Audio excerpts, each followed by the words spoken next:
I'm David, a 21-year-old native of Southern California. I work for a small pool cleaning and maintenance company that keeps us busy throughout the year. It may not be a prestigious profession to boast about at social gatherings, but I genuinely enjoy it.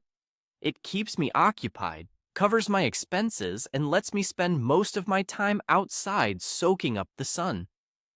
The bulk of my work involves clearing debris, managing chemical levels, and ensuring the system functions smoothly. It's just plain hard work, which I've grown proficient at. There's a satisfaction in leaving a pool crystal clear. This morning was like any other. My superior sent a new service request to my phone. The address was for an upscale neighborhood I was familiar with but hadn't worked in before. You know the type: large homes, pristine landscaping, and expensive cars parked in the driveway. Definitely home to wealthy residents.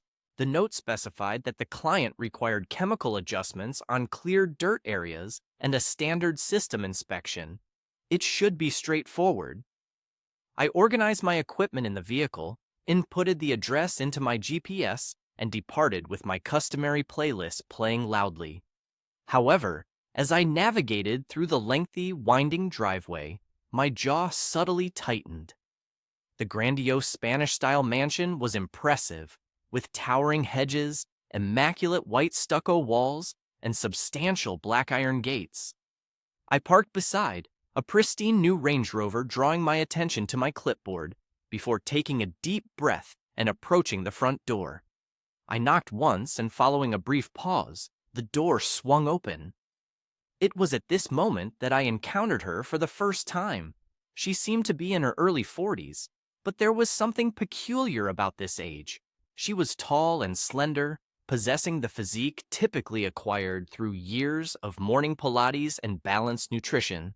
Dear friends, please help us reach our first 1,000 subscribers. Please like and subscribe to our channel. It will motivate us to make more videos like this for you. Her loose, wavy chestnut hair fell around her shoulders, and she wore a flowing white blouse and tailored linen pants. Her bare feet adorned with polished toenails that sparkled. Effortless grace, tempered with grounded delicacy, emanated from her. Her green eyes met mine for a moment before I realized I was staring. Then she said warmly, "Hi, you must be David." Susan's smile seemed sincere and genuine. "Enter, I am Susan. Yes, David, pool service?"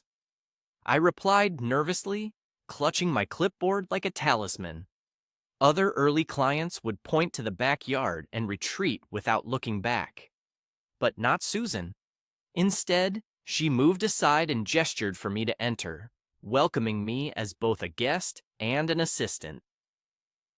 "Would you like something to drink first? Coffee, water, or lemonade?" she asked casually, as if we were old friends. I blinked, momentarily taken aback. The way she posed the question helped me unwind just a little. "Lemonade seems refreshing. Thank you." She led me through a spacious, sunlit living room adorned with high-end abstract art, likely costlier than my truck. We moved to the back patio where I marveled at the exquisite pool, large, transparent, and surrounded by swaying palm trees and spotless white loungers. Placing down my tools, she approached with a glass full of condensation. "Here," she said, handing it over. "It's already warm outside. I didn't want you to feel like just labor." I offered a brief, uncertain chuckle and expressed gratitude. We stood there for a moment, in an awkward silence before either spoke again. "Your place is beautiful," I remarked, mostly to break the quiet. "Thank you," she replied with a warm smile. "It's been a lengthy project."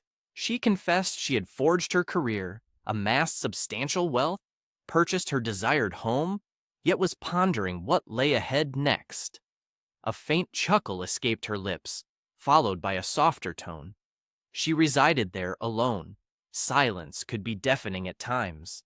She welcomed companionship, even transient ones. Her frankness took me aback. Most clients scarcely remembered my name. Susan appeared to appreciate a modicum of human contact. I offered a polite nod, uncertain about what to say.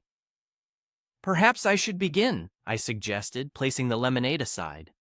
"Certainly, I'll leave you to it," she replied with a smile, taking a step back, yet not departing. I donned my gloves, dipped the skimmer into the water, and got to work. Truthfully, the pool demanded minimal upkeep. Only a few leaves and petals floated down the edge. This aspect of the job was my favorite, the tranquility. Just me, sun on my shoulders, and the gentle sound of water striking the tiles. I checked the chemical levels, cleaned the walls, and inspected the filters, all standard procedures. These routine tasks helped alleviate the unease I felt earlier. However, occasionally I'd glance up to find Susan close by, pacing while talking on the phone, lounging to read, or watching me more closely than usual.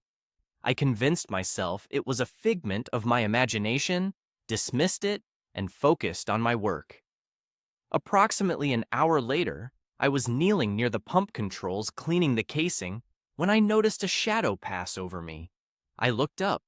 Susan stood there with her arms folded nonchalantly, sporting a relaxed, humorous smile. She playfully joked, "You really dedicate yourself to your job," accompanied by a chuckle in her voice. I tried to respond appropriately, smiling as I stood up and brushed my hands against my shorts. She took a step closer. The air between us felt suddenly thicker and warmer. I could detect the faint scent of her lemon-tinged perfume, which was subtle and didn't need to boast about its expensive nature. She ever so slightly leaned in and whispered, her voice barely audible, hinting at trouble ahead. For a moment, I stood frozen, questioning if I'd really heard correctly. A smirk tugged at the corners of her lips, and her eyes sparkled as if she held the answer to my confusion. I forced a nervous chuckle, disguising it behind a crooked grin. "I suppose I should continue checking the system," she replied with a soft laugh and resumed her seat, striding purposefully that now seemed intentional. I hesitated longer than necessary before regaining composure and refocusing on the pump readings. My hands remained steady, but my mind raced. What did she intend by that comment? Was she joking or serious? Was this a test, or was it just playful banter? I shook my head, took a quiet breath, and attempted to brush it off. I had a task to accomplish, but instinctively, I knew this wasn't going to be an ordinary day. The rest of the afternoon seemed to crawl by not due to the challenging nature of the work, but because my thoughts persistently looped back to that particular scene.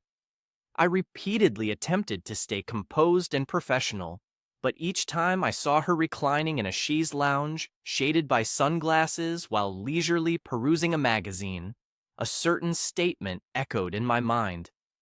"You're making it hard for me to be good." I wasn't sure if she meant it seriously or if it was just casual banter. To avoid misinterpretation and potential repercussions such as losing my job or more, I kept my distance. I remained diligent and carried out the chemical treatments, checked the pump, and cleaned the filters, much like I would in any other home. As I washed my tools by the side gate, I heard footsteps approaching from behind. Susan casually commented, "You really put your work first." I turned to find her standing there. She positioned herself several feet away, her arms casually folded over her torso, the wind rustling her hair. I endeavored to carry out the task effectively. "Keep it straightforward," I suggested. Her gaze held mine for a longer than usual duration, hinting at a quiet murmur. She subtly tilted her head. "Would you mind stepping inside briefly before departing?" After a pause, she continued, "I prepared dinner. It seems wasteful not to enjoy it. I cooked enough for two. Merely a short expression of gratitude for your courtesy and proficiency." I paused. Generally, I maintained a distinct boundary between professional and personal interactions, but her tone was so friendly, devoid of pressure or unusual feelings, Simply genuine warmth. I didn't wish to intrude. You wouldn't be, she responded with a kind smile. The truth is, I don't get many visitors these days. For a moment I hesitated. Then my hunger pang reminded me it had been since morning since I last ate. The idea of a genuine home-cooked meal was growing more enticing by the second. All right, I replied momentarily. Her countenance lit up as she beckoned for me to join her indoors. I organized my possessions, secured the truck, and stepped inside through the main entrance. The opulence of the mansion's interior mirrored its exterior, boasting high ceilings, subtle hued walls, lavish furnishings, and a comforting ambient light that enveloped the entire space, exuding tranquility and hospitality. One could easily discern it was inhabited. Images of her travels lined one corridor. Fresh blossoms sat in a tall vase on the dining table, and magnificent artwork decorated the walls neatly. She escorted me into the dining room, which had already been prepared for two. A few candles flickered softly, while an untouched wine bottle rested at the center. The aroma of grilled vegetables and roasting chicken filled the air, stirring my hunger. It was quite astonishing to see all this preparation wasn't necessary. "Oh, it's just a fuss," she dismissed with a casual shrug. Cooking soothes me. I found myself seated uneasily, resembling an individual who failed to alter his attire following work hours, a fact evidently not concealed. Susan graciously offered us each a pair of plates and filled glasses with sparkling water. For the initial time that day, we engaged in meaningful discourse. As we dined, I felt increasingly comfortable. The dialogue flowed naturally from her. She recounted her profession, detailing how she had spent the last 2 decades carving out a reputation in real estate, forever on the hunt for the next significant venture. "I've never truly established roots," she conceded, accompanied by a gentle chuckle. It was all about the next deal, the next achievement. Now possess everything I've always desired, yet lack someone to savor it with.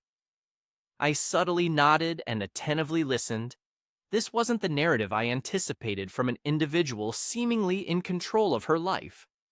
Beneath the polished exterior, there was a subtle sincerity, a solitude she didn't attempt to mask. You shared your life story with her, detailing how you jumped into pool work straight from high school, appreciating the outdoor work and simplicity, and scarcely having time for dating or socializing. Susan chuckled gently. "It seems we both dedicate ourselves to our jobs, doesn't it?" I responded with a smile. After dinner, she leaned back in her chair, swirling her water and looking at me. "May I ask you a question, David?" she asked calmly yet curiously. "Of course. Have you ever done anything impulsive or risky with someone you barely knew?" Her query took me by surprise. I hesitated, unsure of how to respond immediately. To be honest, no, I've never really been that kind of man. I've always had responsibilities. I usually work long hours, I confessed. I don't get out much. Her expression softened as she commented, "That's too bad. You seem to rarely indulge in life's momentary pleasures. Perhaps tonight could be an exception. I'm suggesting you unwind a bit, venture out of the ordinary, do something impulsive. You're young and vibrant. This is the perfect time for genuine living, even if it's fleeting. Have you thought about spending more time with her beyond work? It feels both intimidating and exhilarating. Are you suggesting something unconventional but not inappropriate? You propose a change of pace, like drinking together, strolling by the sea with music playing loud and windows down. It seems like a break from the monotony. No pressure, no hidden intentions. Just two individuals needing a respite from routine life. I found myself contemplating. My practical side suggested thanking you and moving on. Yet, my weary self, yearning for change, embraced your idea. I offered you a tentative smile. To be honest, I don't know what to reply. You chuckled softly. Just say yes or no. Leaning slightly towards the table, I placed my elbows on its edge. You're right, I said. I will go with yes. Your eyes lit up. Indeed, really? I confirmed, nodding affirmatively. Correct. I seldom step out of the routine. She enthusiastically agreed. Excellent, she said. Go home, switch your work attire, and return in roughly an hour. We'll use my car. You can leave your truck here without concern. I hesitated, trying to understand the situation I had just agreed to. All right, I'll be back soon, I replied, guided towards the door by her. As I stepped outside, she called out, Don't make me wait too long, David. I walked to my truck, my mind whirling. This day hadn't gone as expected. I started the engine, glanced once more at her house, and drove away from the driveway. An hour. That was all I had to prepare for what lay ahead. The journey back to my apartment felt surreal. I kept replaying the events of the day, from its beginning like any ordinary workday, to how it quickly changed and how I agreed. I parked in the lot of my building, exited, and rushed inside. I took off my work attire, approached the mirror, and glanced at myself briefly. What's next? I murmured to myself. Me, I responded softly. Subsequently, I donned my finest jeans, a spotless black t-shirt, and my most presentable sneakers. A dash of cologne was sprayed subtly, enough for it to be discernible, yet not overwhelming. I raked my fingers through my hair, checked the time. Every second mattered. By the time I reached Susan's vicinity, the sun had sunk behind the hills. The horizon glowed beautifully in an orange tint. Her silver convertible gleamed in her driveway under the soft light. I parked my truck, exited, and walked up to the front door. Before I could knock, the door swung open. Susan was standing there in snug jeans, a breezy top, and sandals. Her hair fell just short of her shoulders, catching the last rays of sunlight, and I could sense a faint hint of her perfume as she smiled. She looked radiant and casual, like the evening had been anticipating her arrival. She welcomed you cordially. I was half expecting him to bail out. Not just yet, I replied, smiling. She chuckled, grabbed her compact leather bag from the table, and said, Let's go. Let's depart from here. We'll walk to the car together, and I took a seat in the passenger side. The leather felt chill beneath me, and a soft breeze swept in from the open road. She ignited the car, backed out of the driveway, and navigated down the curvy coastal road as if she was intimately familiar with every bend. Initially, we spoke little. The music was subdued, barely filling the void. The last beams of sunlight danced across the ocean, casting lines of gold and pink on the windscreen. Eventually, she commented, I don't engage in such activities often. I confess that I seldom did either. That's precisely why I wanted to, she added, glancing at me with a subtle smile. Sometimes all you require is to remind yourself that life transcends just routines and tasks. I slowly nodded my head in agreement. I wasn't certain if this was a date or simply two individuals seeking an escape from their mundane lives, but I had no urgency to clarify it. Our initial stop was a compact seaside tavern she recognized, situated between a souvenir store and an ancient ice cream parlor. Upon entry, I felt somewhat out of place amid the fashionable clientele, but Susan walked in with an air of ownership. We opted for a booth by the window, and a bartender approached us, offering her a glass of white wine and me a Coke. The conversation flowed naturally as we reminisced about childhood disappointments in California, our initial awkward jobs, and embarrassing high school memories that perhaps should have been erased from our minds. Somehow, the peculiarity of the evening faded into insignificance. Susan possessed the ability to make you feel like there was no other place you needed to be. By the time we exited the tavern, The night had grown cold and carried the salty scent of the ocean. Around us, music and laughter mingled with the distant rhythm of waves hitting the shore. "Feeling tired?" she questioned as she unlocked the car. "Not particularly," I asked. "Excellent," she replied, smiling. "I have one more place I want to show you." We left town on the highway, following the coastline in the night, our headlights guiding us forward. After about 15 minutes, she turned off onto a tranquil overlook. The moonlight bathed the endless, sparkling sea below in light. We discovered a wooden bench near the edge and sat down, looking out at the water. The consistent rhythm of the waves was soothing, and for a while we remained silent. Then she spoke. "Do you know the true reason I invited you tonight?" I turned to look at her curiously. "It's because I haven't laughed like this in a while," she whispered. "I've spent a lot of my life constructing barriers, keeping people at bay." She paused. Tonight felt special. I was speechless, so I merely nodded slowly. She scrutinized me once more. "By the way, are you enjoying yourself?" I returned a smile. "Indeed I am. Frankly, I didn't anticipate attending, but I'm grateful that I did." Susan leaned back and pulled her loose coat closer. "I understand if it sounds bizarre, but I required this," she whispered softly. "I needed to rekindle life within me, so thank you."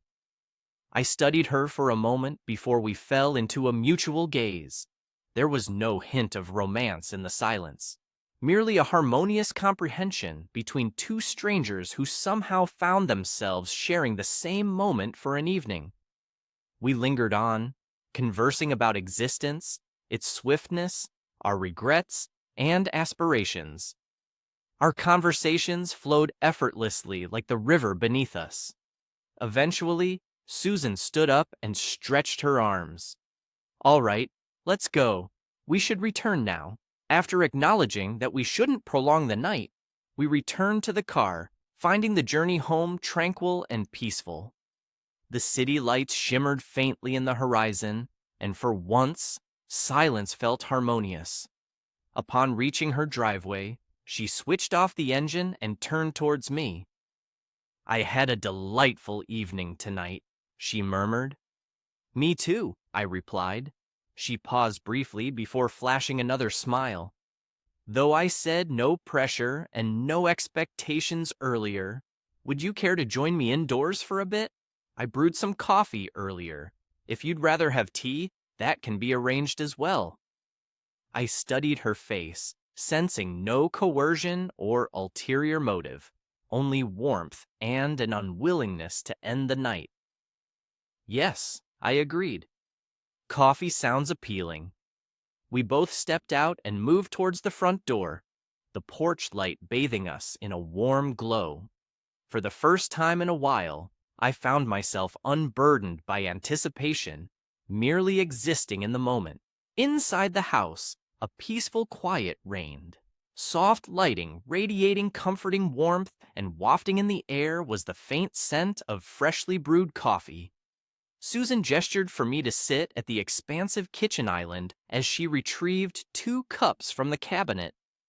"Do you prefer it black or with additions?" she queried, pouring. "Black suits me fine," I replied. She slid a steaming cup toward me and stood on the counter's opposite side, peering at me over her cup's rim. I cradled my own cup, feeling warmth permeate my fingers after the chilly night breeze. "I'm genuinely glad you joined me tonight," she murmured. "You stand out from most others." I let out a gentle chuckle. "It seems you truly listened," she commented. "Not distracted by your phone or feigning interest. You were simply here." I returned her a shy smile. "Maybe it's because such opportunities for genuine conversation are rare for me. Work consumes most of my time." She nodded in agreement. "Indeed, I grasp it better than you might think." We continued sipping our coffee, allowing our conversation to meander once more. Topics ranged from the chaos of LA traffic a preference for certain taco trucks, and our shared confusion over the avocado toast craze. The atmosphere was effortless, pleasant. Despite only having recently met, it felt as if we were long-lost friends reconnecting after years apart. As the hands of the clock moved past midnight, I stood up, stretching my back. I suppose I ought to leave now. Susan paused momentarily before giving a soft, sweet smile. I hoped you'd stay a bit longer. Taken aback, I hesitated. What do you mean? She chuckled, noticing the surprise on my face. Don't worry, not like that. She approached the large glass doors leading to the backyard and slid them open, letting in the cold, refreshing night breeze. I contemplated a slightly adventurous move, something I hadn't done in years. I arched an eyebrow, similar to how Susan did, slightly glancing behind me and giving me a curious gaze. Come on, she urged, gesturing for me to follow her out. We walked outside into the backyard where the pool's surface sparkled like glass under the moonlight. Susan took off her sandals and cautiously dipped her toes in the water at the edge. I used to love night swims, she said softly, wistfully. It's been years. Always too busy? Always planning for the next day. You mentioned before that you don't do reckless things. She continued with a playful expression. Neither do I. So what are you suggesting? I hesitated, uncertain. You mean to swim right now? She smiled. Why not? I chuckled nervously. I don't have a bikini, she nonchalantly shrugged. Nor do I. Who cares? We'll maintain our decency. Just roll up your jeans and put your feet in. A change came over me then. The hidden aspect of me that was buried under routine and duties stirred anew. Impulsively, I discarded my shoes and socks, rolled up my pants, and sat beside her by the pool's rim. The water, frosty yet refreshing, enveloped my legs. Susan exhaled softly, a contented sigh. Doesn't it feel fantastic? She asked. It does, I admit. You were right, was my response. We remained there for a while, only the two of us, our focused eyes on the sky. Crickets chirped in the background, a distant car hummed, and the soothing sound of water splashing against tiles punctuated the tranquility between us. Then she spoke in a low, thoughtful voice. For the first time in a long while, I paused. No meetings, no emails. There's no schedule, she said. Just this. I turned to look at her. The moonlight sketched her facial features, adding softness. She seemed tranquil opposite the polished, serene woman who had greeted me earlier that afternoon. I conceded my rarity of slowing down, feeling it odd, yet in a favorable manner. She turned to gaze at me, her green eyes peaceful but truthful. I understand this seems peculiar, David. I'm aware we inhabit distinct spheres. What about tonight? Tonight has been the most enjoyable experience I've had in years. I offered a small smile. The same applies to you. We didn't converse for a spell, letting the quiet settle until Susan rose and shook her legs. All right, she responded. Before my feet numb entirely, I have one last proposition. I stood up, retrieving my shoes. What kind of proposition? She playfully folded her arms. I have an unconventional idea. You are free to decline. There will be no ill feelings, but what if we prolong the night instead? I arched an eyebrow. You suggest continuing? She nodded. Yes, like two young adults without concerns for tomorrow. She proposed a trip to the beach at dawn for sunrise viewing, surprising me yet sincerely. Is this really happening? I asked, unsure. She affirmed with assurance. Remember, you've told me we don't do things like this. Indeed, but perhaps it's time to break the routine, she countered. Just once.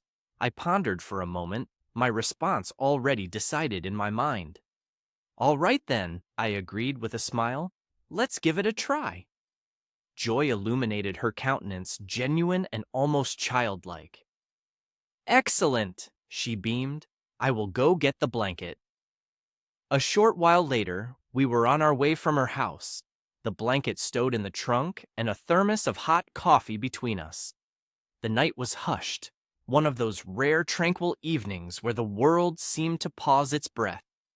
With little conversation, she drove along the Pacific Coast Highway as wind swept through open windows, catching her hair and casting shadows on the dark road with our headlights. I saw the white lines fade under the wheels, feeling an elusive freedom I hadn't encountered in quite some time. Upon reaching the beach, it was a desolate, dark expanse lit by moonlight dancing on the waves, creating silver streaks in the sand. We spread out the blanket and huddled close to ward off the cold sea breeze.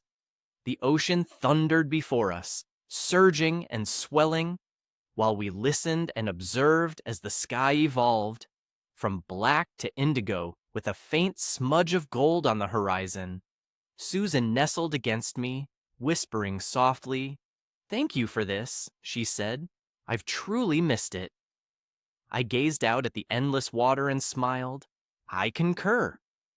The sun slowly appeared over the ocean, casting a stunning golden glow upon the waves.